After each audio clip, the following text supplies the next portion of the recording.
It was supposed to be just another birthday party in the quiet Swedish town of Vaxholm. But when one woman reached out and touched a young man's shoulder, everything changed.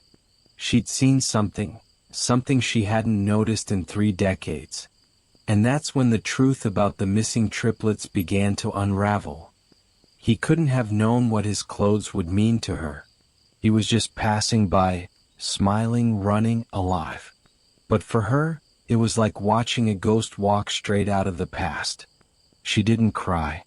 She didn't scream. She simply froze, then reached out, trembling. Not out of confusion, but recognition. What came next wasn't a coincidence. It was a crack in the surface of a story that had been sealed for 30 years. A case that was considered closed, quietly, unofficially, and painfully, was about to be torn open again. Before we begin, please note, this story involves missing teenagers, psychological manipulation, and disturbing revelations. Some details may be difficult to hear, but they reflect the real toll of what happened. If you're watching this for the first time, welcome. Let us know in the comments where you're tuning in from. Your presence makes a difference. And to those of you who've subscribed, shared, and helped these stories travel farther than we ever expected, thank you. You are part of something that matters. Now, let's return to the beginning. To the summer of 1980. To 3 teenage brothers named Leo, Nils, and Arvid Lindström, who vanished from their street in Vaxholm without a sound. And to the day their family's world stopped turning. Before we begin, ask yourself something. If 3 teenage boys vanished from your neighborhood, would you want the world to forget? Would you want their faces buried by time, or lifted by strangers who cared enough to keep looking? Subscribing isn't just a click. It's a refusal to stay silent. It's choosing to help tell the stories no one else wants to touch, the ones still waiting for answers. This kind of case makes your chest tighten. If you've ever wondered how someone could disappear in plain sight, then this is where you belong. And if you're one of those who still won't subscribe, fine. Scroll down to the comments and tell us why. Tell us why stories like this don't deserve another chance to be heard. To everyone else, thank you. You're the reason the truth still has a voice. It wasn't a special day, not a holiday, not a celebration. Just an ordinary Saturday in early summer, in the quiet harbor town of Vaxholm, Sweden. The kind of day that slips through your fingers and disappears just like all the others, unless something rips it apart. It was June 14, 1980. The sun had already pushed the morning fog off the Baltic. Seagulls floated above the rooftops. Teenagers biked lazily along the cobbled sidewalks. And 3 identical boys stood on their front lawn, deciding whether to race, explore, or build something they'd later abandon.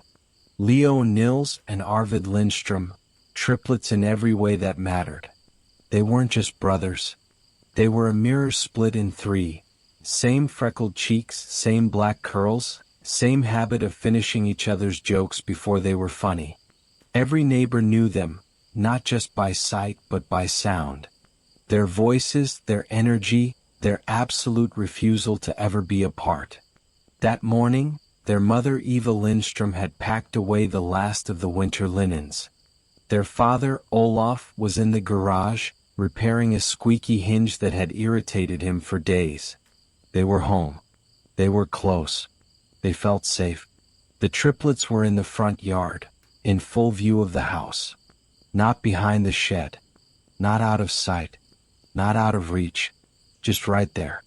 At 12:52 p.m., Eva glanced out the window and saw them still chasing each other toward the end of the driveway.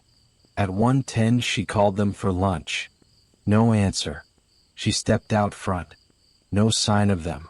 Just a half-finished plastic sword lying in the grass. A paper cup blown sideways across the stones. 10 minutes passed. Then 20. Then silence. The kind of silence that doesn't feel like quiet, but like absence. A silence that pressed against the walls of the house and wrapped itself around the Lindströms' lungs before they even knew they were holding their breath. No tire marks. No screams. No sign of a struggle. Just gone. 3 teenagers. Identical. Lively. Entirely inseparable. Gone in broad daylight. In a neighborhood that didn't lock its doors. Word spread fast, not because of drama but because of disbelief. They weren't the kind of boys who wandered. They knew the neighborhood. They had routines. Friends. Teachers who adored them. A curfew they rarely tested. And just like that, Vaxholm, a peaceful coastal town with postcard streets and summer sailboats, became the center of Sweden's most haunting disappearance in decades. In one afternoon, the Lindström family home transformed. The living room became a command center. The hallway walls, once lined with family photos, now bore maps and search grids. And those who had seen the boys that morning, neighbors, store clerks, even the old man on the corner who always waved, all said the same thing. They were right there. And then, they weren't. It made no sense. And because it made no sense, the case never faded. Not really. It was spoken about in whispers for years afterward. The Vaxholm triplets, they were called. A case so strange that even time couldn't close it. What no one knew then, not the family, not the police, not even the boys themselves, was that the silence that swallowed them wasn't accidental. It had a name. And it had been planning far longer than anyone realized. It started like a search. It became a ritual. And then, it became something darker. A silence no one dared to name. By the evening of June 14, 1980, the Lindström street in Vaxholm had transformed. What was once a quiet Swedish neighborhood full of bikes and garden chatter was now crisscrossed by police tape, search dogs, and flashlight beams cutting through pine trees. And the same question kept echoing down the narrow lanes. Where could 3 teenage boys go, without leaving a single trace? Eva and Olaf Lindström, once known for their kindness, their laughter, their unwavering presence at school functions and church events, were now the trembling center of a national nightmare. She hadn't stopped shaking since noon. He hadn't sat down in hours. By midnight, more than 40 neighbors had joined the police to search the woods outside town. By sunrise, the number had doubled. Volunteers swept through archipelagos, hiking trails, abandoned cabins, and ferry terminals. Divers were brought in to scan the shallow bays around the island's edge. Helicopters circled overhead. Nothing. Not a footprint. Not a drop toy. Not a scuff on the gravel. And that's when the fear settled in, not just for the Lindströms but for everyone. Because triplets don't just vanish. Not like that. Not in a town where people still left their doors unlocked. Not in daylight. Not without someone seeing something. And yet, no one had. No arguments. No witnesses. No sounds of struggle. No suspicious vehicles reported. No unfamiliar faces seen. The boys, Leo the natural leader with the loudest laugh. Nils, the thoughtful one who never went anywhere without a book in his back pocket. Arvid, smaller than his brothers by 2 inches but faster than both. All 3, gone in the middle of the day from their own front yard. News crews arrived within 48 hours. Cameras scanned the family's kitchen table, where a pitcher of lingonberry juice still sat beside 3 glasses. In one image that ran on page 1 of Sweden's largest paper, Eva Lindström is shown staring at the family's hallway mirror, not fixing her hair, not adjusting herself, just looking as if trying to see through it. The country watched. And waited. But nothing came. Leads were chased until they evaporated. Tips rang in anonymously and were investigated with urgency. Only to lead nowhere. One person claimed to have seen the boys boarding a ferry to Grinda. That lead collapsed in a day. Another said they saw them at a gas station with a foreign man, but security footage turned up nothing. The Vaxholm police opened every door, turned over every stone. They spoke to teachers, coaches, postal workers, ferry operators, store clerks, dog walkers. Every call was returned. Every question was asked. And still, nothing. It wasn't just a tragedy. It was a void. An absence so clean it felt surgical. No break-in. No ransom note. No final phone call. Just 3 teenage boys who stepped into the front yard. And never stepped back. In time the press thinned out. The cameras disappeared. The headlines moved on. But Eva and Olaf never did. They refused to. They kept the boys' room exactly the same. 3 beds. 3 reading lamps. 3 soccer medals still hanging from the hooks they'd used as boys. Birthdays came. And birthdays went. No candles were lit. But 3 slices of cake were set at the table every year, just in case. The town of Vaxholm returned to life, but the wound never fully healed. Because this case, this specific loss, had burrowed too deeply into its people. Even newcomers would hear the story eventually. The same way you hear about a storm that once tore through a town before you arrived. You didn't see it. But the trees still lean a little to one side. They became known only by what had been taken from them. The Lindström triplets, 13 years old, vanished in 1980. And in all the time that followed, no one ever found them. 30 years later, the house felt quieter than ever. Not because the walls had changed, they hadn't. Not because the air was still, it always was. But because something unspoken had settled in. The kind of quiet that builds up over years, not days. The kind that doesn't feel like peace, but surrender. Eva Lindström had learned to live around it. She still wiped the windows. Still folded laundry. Still planted marigolds in spring. But the part of her that once laughed from the chest or sang while sweeping had been boxed up, just like everything else. Until one Saturday afternoon in 2010, when the past quite literally fell into her hands. It began as a moment of impulse. She had climbed up to the attic for something else entirely, an old lamp, maybe, or winter coats, she couldn't even remember. What she found instead was a box, taped and dust-covered, pushed far into the corner beneath the beams. It was their box. She hadn't touched it in decades. Olaf had carried it up there himself after the last police follow-up, back when they were told not to expect updates anymore. Everything inside was clean, preserved, tucked neatly as if the boys might walk through the door at any moment and want their things just as they'd left them. Eva lowered the box to the floor. The scent of time, dry cardboard, and something faintly sweet, maybe gum wrappers or pencil shavings, wafted out when she peeled back the flaps.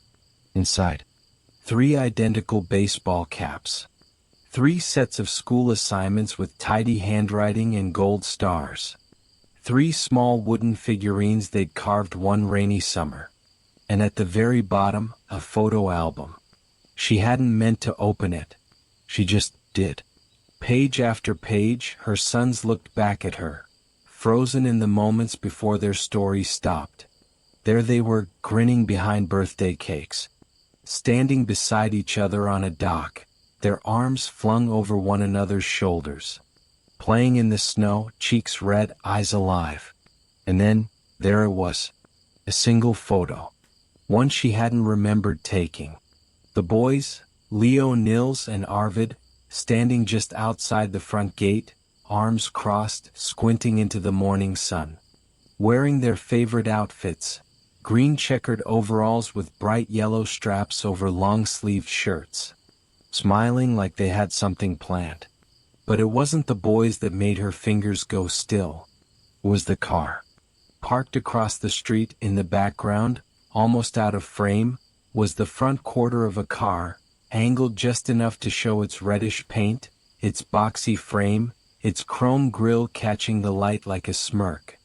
Her breath caught in her throat. A Cadillac. And not just any Cadillac. That shade. That trim. That shape. That was Henrik Falk's car. Mr. Falk, their former schoolteacher. The one the boys had adored. The one who used to joke that his car wasn't just a car, it was an heirloom. The one who always parked it where they could see it during recess, because the triplets used to beg him to let them sit inside it, just once. They had talked about that car constantly, drawn it in the margins of their notebooks, pretended to drive it when they played outside. Eva remembered overhearing Leo once whisper to his brothers, "If I ever had to run away, I'd want to go in that." But Henrik Falk was supposed to have left town, moved away before the boys disappeared. That's what the school said. That's what the district said. That's what everyone had believed. So why was his car in this photo? She flipped the picture over, her hands trembling now.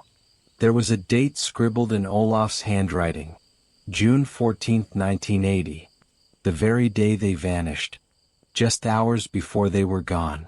Eva blinked hard as if that would make the background shift, clarify.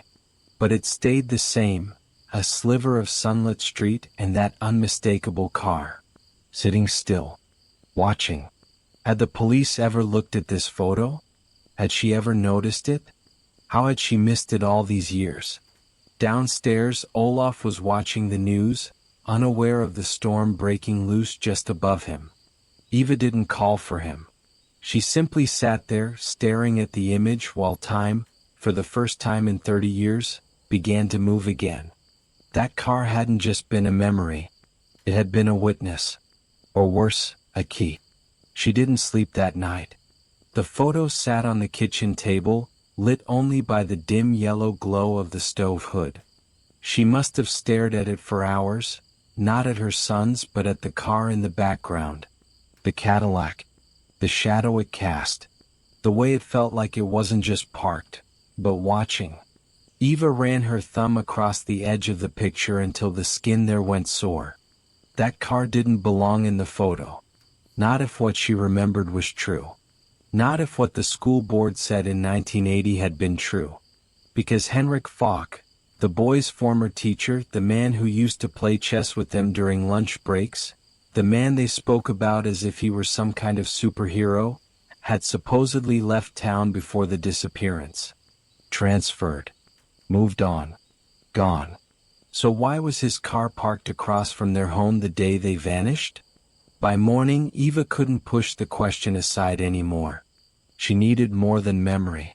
She needed confirmation. She picked up her phone and scrolled through her faded contacts. Most were outdated. Many were no longer alive. But one name, Lotta Ekstrom, still rang familiar. Lotta had worked with the Vaxholm school board for nearly 3 decades. She'd been there when the boys were in school and she'd stayed long after. If anyone knew where Henrik Falk had gone, it would be her. Eva hesitated. Her hands weren't steady. She hadn't spoken to Lotta in nearly 15 years. But she dialed. The call rang once. Twice. Then a soft, familiar voice. Eva? Lotta. I hope I'm not interrupting. What followed was polite small talk. Stiff at first, then warmer. They asked about health. About gardens. About mutual friends long since buried or forgotten. But Eva wasn't calling for comfort.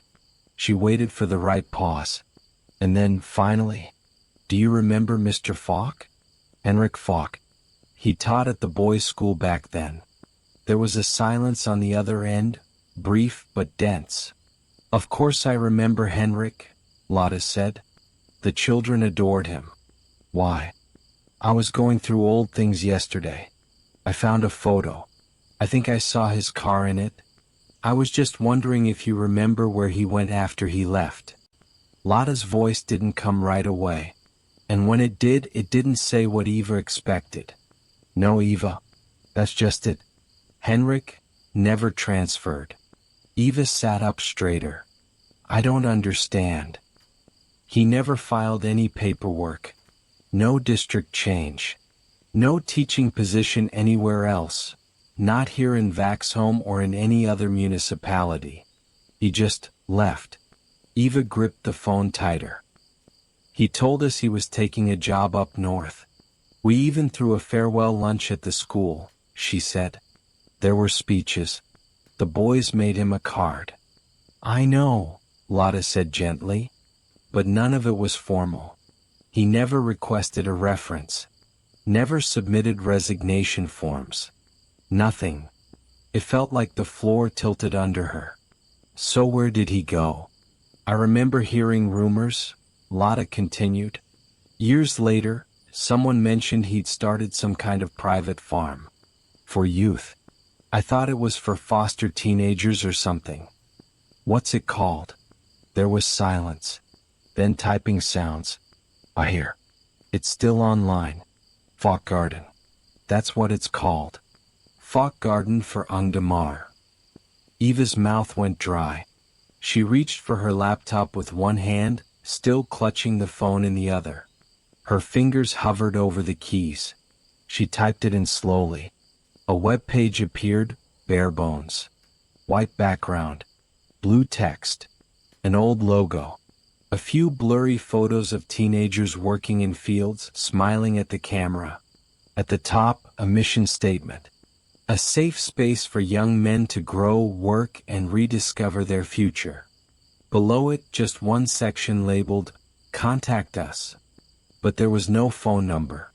No staff listing. Just a single email address. And an address, 2 hours outside of Vaxholm. Her heart thudded in her chest. This is him, Eva whispered. It has to be. This is where he went. Eva? Lotta's voice softened, cautious. You don't think? I don't know what I think, Eva said. But I know what I saw in that photograph. That was his Cadillac. And it was outside my house. The day my boys disappeared. She clicked through the site again, scanning every photo. The buildings were plain, farmhouse style. The land looked expansive. And all the faces, so many teenage boys. Dark-haired. Tan-skinned. Smiling wide. Too wide. Eva stared, unblinking. She hadn't recognized any of them, not yet. But something in her chest wouldn't let go. That car had been watching them. And now she was watching back. They didn't speak much on the drive. The landscape changed slowly, suburban homes giving way to open stretches of farmland, broken only by clusters of pine, rusted barns, and narrow gravel roads.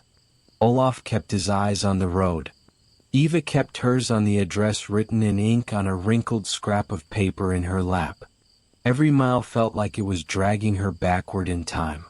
The entrance to the farm was marked by a simple wooden sign, weathered by age and sun. Falk Garden for Ungdomar. Beneath it, strength through discipline. Safety through structure. Nothing about it screamed danger. There were no barbed wire fences. No security gates. No visible signs of surveillance. Just a long gravel path leading toward a set of modest buildings. White clapboard, red roofs, sun-faded. From a distance, it could have been any working farm in rural Sweden. But Eva's hand wouldn't stop shaking. They parked near a horse barn. A gentle breeze stirred the tall grass. Somewhere nearby, a dog barked. It all looked so ordinary. Too ordinary. As they stepped out of the car, Eva noticed the details. Fresh paint along the fence rails. Neatly stacked hay bales. Rows of green crops lined with care. It looked like someone had tried very hard to make the place seem wholesome. But then the door to the main barn swung open. A young man emerged, maybe in his early 40s. His clothes were casual, dusted with straw. A red bandana hung loose around his neck.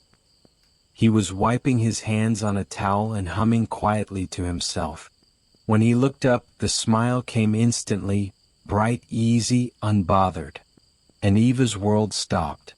The smile. That curve. That dimple. That exact widening of the mouth that always made it seem like the whole face was about to laugh. Leo. Not exactly. Older. Thicker around the shoulders. A man's face, not a boy's. But the expression, that unmistakable expression, was something Eva had only ever seen on one person in her entire life. Her son. She didn't say anything. She couldn't. The ground didn't feel stable. The young man walked toward them, extending a hand politely. "Welcome," he said, his Swedish soft warm. "I'm Fredrik. Are you visiting someone?" Eva's eyes didn't leave his face. Olaf stepped in quickly, masking her silence. "We're just passing through. We heard about the place. Thought we'd stop by." Fredrik nodded. "It's open to visitors. Mr. Falk isn't here right now, but I can show you around if you'd like." Eva finally found her voice. "Have you been here long?" Fredrik smiled again. "Since I was 13. Mr. Falk raised me. I guess you could say I'm one of the originals." Eva blinked. 13 years old. Leo had been 13 when he disappeared. Her throat tightened. As Fredrik turned slightly to point out the nearby greenhouse, she scanned him, profile, posture, the casual flick of his wrist as he gestured. It was all so familiar. Not just in a biological sense, but in the way someone moves when you've seen them 1,000 times without realizing how well you knew the details. It wasn't just his features. It was how he carried himself. Her Leo had always walked like that, like the world couldn't knock him down if it tried. He had been the confident one, the protector among the triplets, always the first to speak, the first to climb the fence, the first to wink at his mother when he thought she was about to scold him. Olaf could feel her body tensing beside him. He placed a hand gently on her back. "Thank you for the tour," he said. "We'd love to see the rest."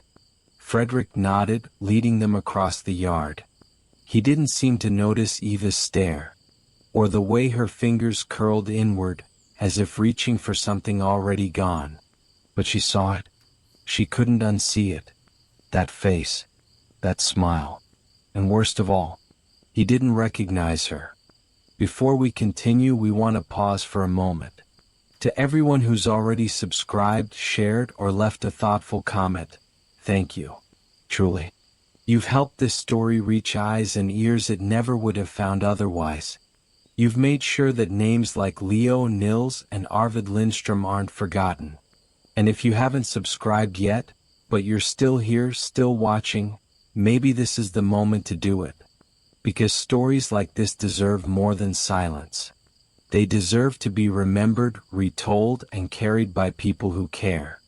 And if, for some reason, you've decided not to subscribe, we're curious. Tell us why in the comments. No sarcasm. No pressure.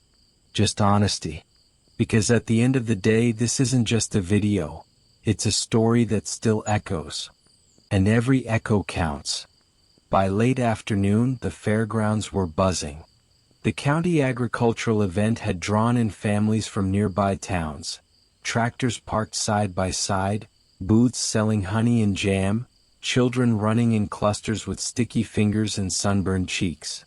It was the kind of gathering that made headlines in the local paper, the kind Eva and Olaf used to take their boys to when life still moved forward instead of standing still. But today, Eva wasn't here for sunflowers or sheep. After leaving the farm, something had settled into her bones, a kind of pressure. Not panic exactly, but proximity. Fredrik's face had awakened something she thought she'd buried. A living echo of her son right there in front of her. And now, walking through the fairgrounds, she felt like she was surrounded by glass. Everything looked normal, but one wrong step could shatter it all. She kept glancing sideways, scanning faces in the crowd. Teenagers with dark curls, men with sharp jawlines and strong builds. But none stopped her breath. Until one did. She caught sight of him near the livestock pens, standing beside a stall of rabbits, speaking with one of the volunteers. He looked like Fredrik. No, not exactly. He was broader through the shoulders, slightly taller. His posture was different, more guarded, but his face. The same jawline. The same eyes. The same unmistakable curl of hair. Eva's legs froze beneath her. And then came the name, spoken casually, by a teenage farmhand who passed behind her, laughing to a friend. Ask Marcus. He's heading to the auction tent. Marcus. Eva didn't move at first. Her mouth went dry. Marcus was the name. The one Frederick, or whoever he really was, had never mentioned. 3 triplets. 3 faces. 3 names. Frederick. Diego. And now Marcus. Eva turned to Olaf, her voice sharp with urgency but low, controlled. There's a third one here. I just saw him. They're all here, Olaf. All 3. Olaf's eyes followed her stare, his face tightening as he registered what she meant. He didn't ask questions. He didn't have to. He knew that look in her eyes, the one she'd worn on the worst day of their lives. The day they disappeared. And now, for the first time in 30 years, she had that look again. This wasn't just a coincidence. This wasn't just trauma playing tricks. This was a second chance. And they might not get a third. Eva began walking, fast but careful not to draw attention.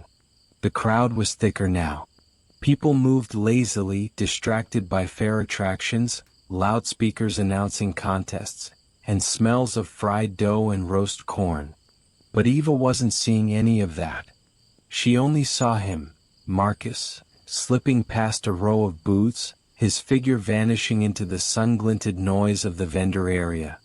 She picked up her pace. Olaf, she hissed.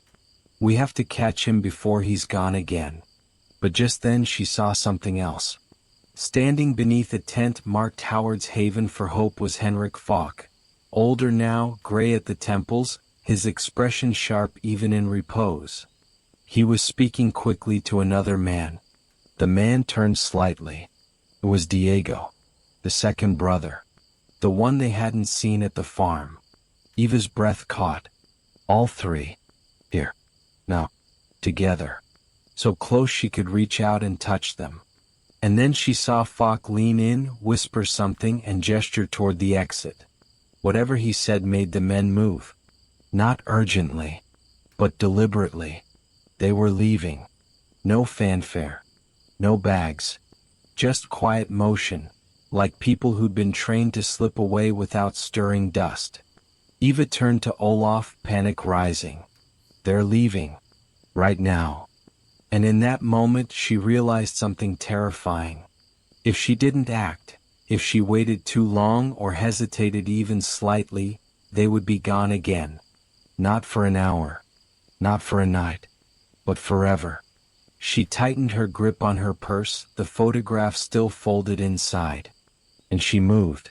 The sun had dipped behind the fairground tents, casting long shadows across the dirt paths. Somewhere in the distance, a child's laughter rang out, oblivious to the storm building beneath the calm.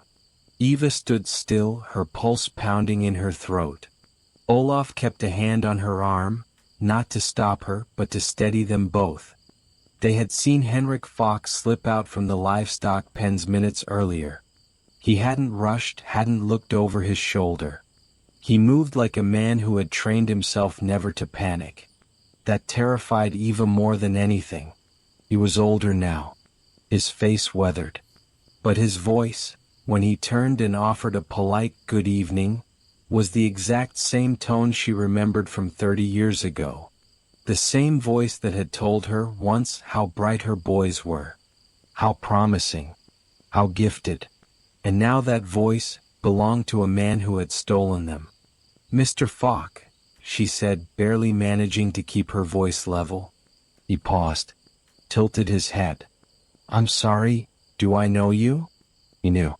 He knew the second he saw her. The shift in his jaw. The way his fingers twitched. But he didn't run. He just waited. Eva stepped closer, pulling the folded photograph from her bag. It was the picture that had started it all. The one from her attic, tucked between holiday cards and report cards from another life. She held it up without a word. In the photo, a blurry red Cadillac parked behind 3 boys. The same Cadillac Falk once drove. The same car he supposedly sold before he left town. And the boys in the foreground, one of them staring directly at the camera, unknowing. The man in front of her looked down at the photo. No shock. No denial. Just an almost imperceptible sigh, as if he'd been waiting for this to catch up to him. "Where are they?" Eva asked. Her voice wasn't loud. It was shaking but not weak. It had weight. He didn't answer. That's when Olaf stepped forward. "You took them," he said, his tone like iron under fire. "You raised them under new names. Lied to them. You told them we were dead." Henrik didn't argue. Instead, his face, the one Eva once thought of as a mentor's, grew cold. "They were better off," he said. "Do you know what kind of world you were raising them in? I gave them safety. I gave them purpose." Eva's voice cracked. "You gave them a lie." Around them, the fairground had started thinning. Vendors packed up their tables. Music faded. But for Eva and Olaf, time had folded in on itself. Henrik took a small step back. "You don't understand. They're not who you remember. They've lived full lives. They belong here." "You don't get to say that," Olaf snapped. "You don't get to decide what kind of life they lived. You don't get to erase us." Then, blue lights. Far down the road. The police at last. Henrik Falk turned his head just for a moment. That was all it took. Two officers emerged from the vehicle, one hand already resting near his belt. The radio crackled as the call came in over dispatch confirming the subject's name. And for the first time Henrik Falk looked afraid. Eva stepped forward again, blocking his view. "You stole 3 lives," she said. "But you don't get to steal this moment." She handed the photo to the nearest officer. Another came around and placed a firm hand on Falk's shoulder. Henrik didn't resist. He didn't argue. As they led him away, his eyes swept over the crowd, searching. And that's when Eva saw them again, the 3 young men standing near the far tent, watching. Confused. Tense. No longer walking away. Leo. Marcus. Diego. Or whatever names they'd been given. They didn't come running. They didn't call her Mom. But they didn't vanish either. They just stood there. Frozen. For the first time in 30 years, her sons were in front of her. Older. Changed. Raised under false stories. Taught that she didn't exist, or worse that she didn't care. Eva couldn't move toward them. She knew this couldn't be forced. But she held her ground. She stood still, so they would know exactly where to find her if, when, the truth finally made its way home. The interview room was plain. A metal chair. A recording light. The stale hush of processed air. Henrik Falk sat on the far side of the table, his hands resting flat, palms down as if holding something invisible in place. No handcuffs. Not yet. But no exit either. 2 investigators sat across from him. One led with silence. The other with a name. "Henrik, tell us about the boys." At first he said nothing. Just blinked, slow, deliberate, the way you might if the walls around you were crumbling and you had nowhere left to stand. Then he began to speak. Not with apology. Not with remorse. But with certainty. "They weren't safe in that house," he said. "I knew it the moment I watched them playing in the street that spring. They were smart. Untouched. Wide open to the world." The officers didn't interrupt. "I didn't take them to harm them," he continued. "I took them because I believed I could give them something better. Discipline. Values. Protection from a world that devours boys like that." His voice never cracked. It wasn't the voice of a man who believed he'd done wrong. It was the voice of someone who hadn't stopped believing his own lie. He talked about the farm like it was sacred. How he changed their names to protect them. How he told them their parents had been arrested, that no one was coming, that they'd been abandoned, and that he was all they had. He told them often enough that they stopped asking questions. And then something colder. He smiled. Just faintly. "You can't understand what it's like," he said, "to look at a boy who calls you sir, and know that he depends on you completely. That everything he believes about the world, about himself, comes from your hands." One of the investigators leaned forward. "You took them from a life. From a mother. From a father who never stopped searching." Henrik's eyes flicked away. "They wouldn't have remembered anyway," he said. "I gave them new birthdays. New stories. New truths." Eva and Olaf would later be told about the extent of the manipulation. How their sons were taught that their old names were signs of weakness. How photos of them were burned. How any moment of longing, any trace of the life they came from, was framed as disloyalty. They were never physically abused, but they were reshaped, reprogrammed, until the memory of home felt like a dream someone had forced them to forget. Henrik called it rebuilding. The authorities called it what it was: psychological captivity. And the real horror? It worked. For decades, Leo, Marcus, and Diego lived as other people. They went to school. They worked the farm. They never traveled far. Because Falk told them the world was dangerous. That their story would make people fear them. That they didn't belong anywhere else. And when the name Lindström was finally spoken aloud in their presence, for the first time since they were 13, they didn't recognize it. Not at first. Across town, in the house they once called home, Eva stood in the doorway of their old bedroom. She had never changed it. Not once. The same sheets. The same stuffed toys. 3 beds. 3 names still taped to the wall, faded now but still there. She used to dust the shelves once a week, even after the neighbors stopped asking how she was. Even after the world stopped waiting. And now, in the quiet of that evening, she turned on the light and sat on the edge of Leo's bed. Her fingers traced the seams of his pillow. She could still remember the way he laughed in his sleep. They were alive. They had been alive the whole time. But in the cruelest way possible. They hadn't been themselves. Back at the station, Henrik Falk signed the confession. But he never called it that. To the end, he framed it as salvation. A rescue. A necessary lie in a broken world. The papers would print words like master manipulator, cultic behavior, and cold case cracked. But none of that could explain the grief Eva felt. The strange grief that comes not from loss but from reunion too late. Because the boys, now men, didn't run to her. They didn't call her mother. They didn't remember the way she sang to them at night, or how she used to kiss the tips of their fingers one by one. They didn't remember what was stolen. Because they'd never been told it was gone. The air inside the Vaxholm police station felt unusually still, as if the entire building had stopped breathing. No officers whispered behind desks. No phones rang. Even the hallway clock, ticking just outside the door, seemed muted. Eva and Olaf Lindström stood inside the small interview room. Fluorescent lights above them, white walls too clean to carry the weight of what was about to happen. Eva had aged into quiet strength. The kind of strength born not from healing, but from enduring. She clutched a small photo between her fingers. A creased, sun-faded snapshot of 3 teenage boys with soccer jerseys and muddy shoes, their arms looped around one another. They were laughing. Frozen in time. The door opened. 3 men stepped inside. Tall. Broad-shouldered. Cautious.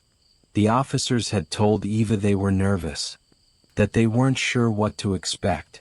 That their memories were fractured, soft around the edges.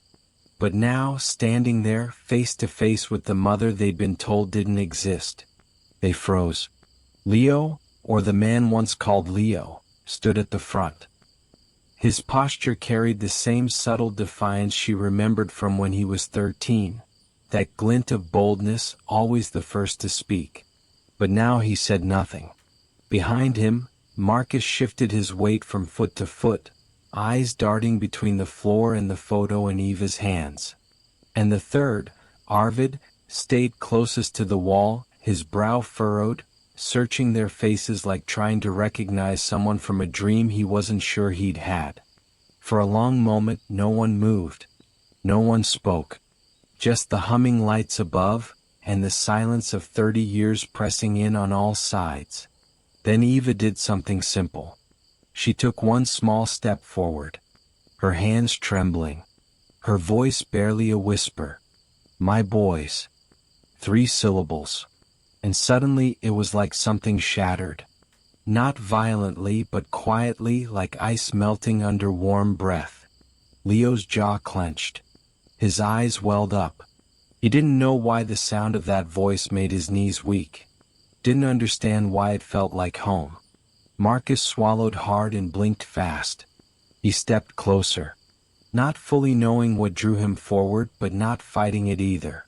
And Arvid, the quietest, always the observer, looked straight at Eva. He didn't speak. Didn't smile. But a single tear slipped down his cheek. Eva didn't rush toward them. Didn't collapse or cry out.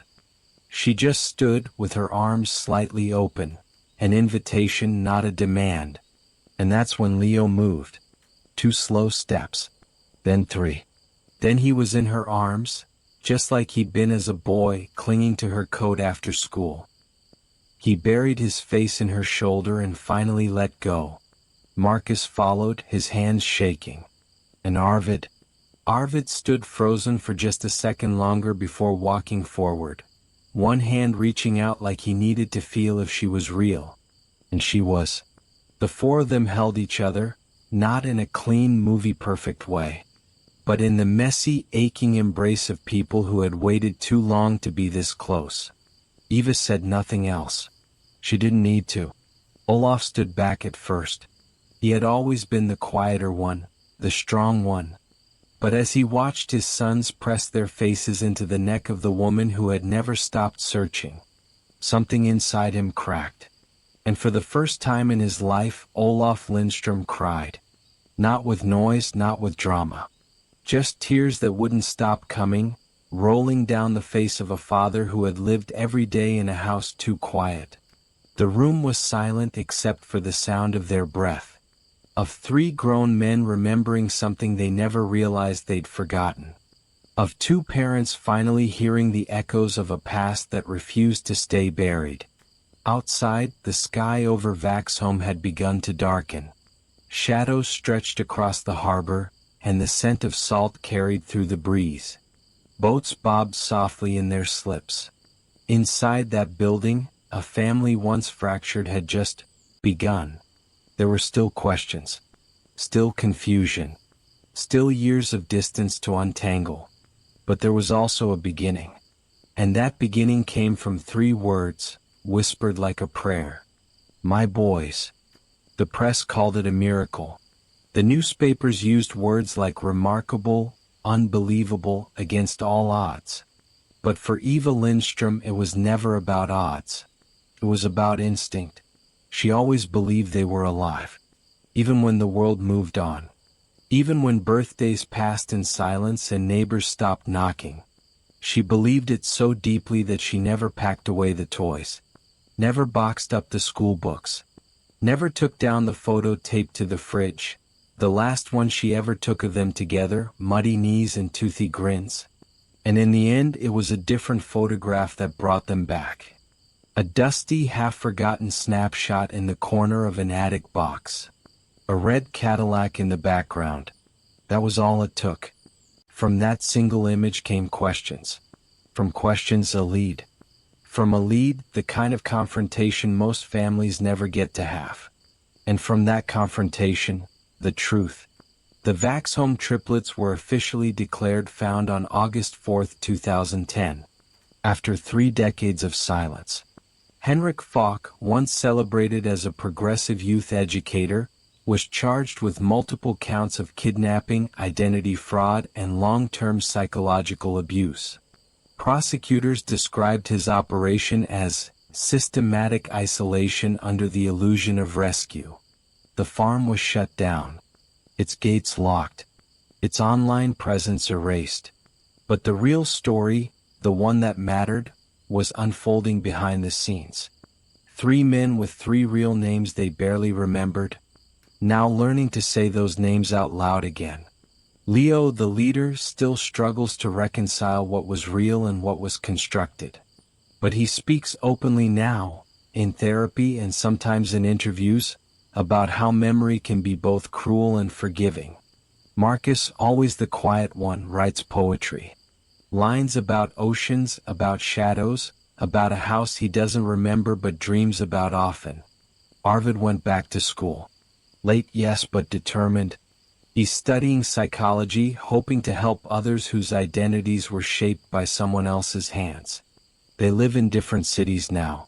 See Eva and Olaf on holidays. It's not simple. It's not seamless. But it's real. And for a family who once lived with nothing but what-ifs, that reality is enough. All of this, because of one photograph. Think about that. A single frame. A frozen moment that could have stayed buried. But it didn't. Because someone looked. Because someone noticed what they'd seen before, and saw it differently. That's what makes stories like this matter. They remind us that memory lives in more places than we realize. That silence can be interrupted. That justice doesn't always come quickly, but sometimes it still comes. And when it does, it changes everything. This story proves that no matter how much time passes, truth leaves a trail. If you believe every missing child deserves to be found, subscribe for more real cold cases, family reunions, and justice served. And tell us in the comments, what would you have done if you were in Eva's shoes?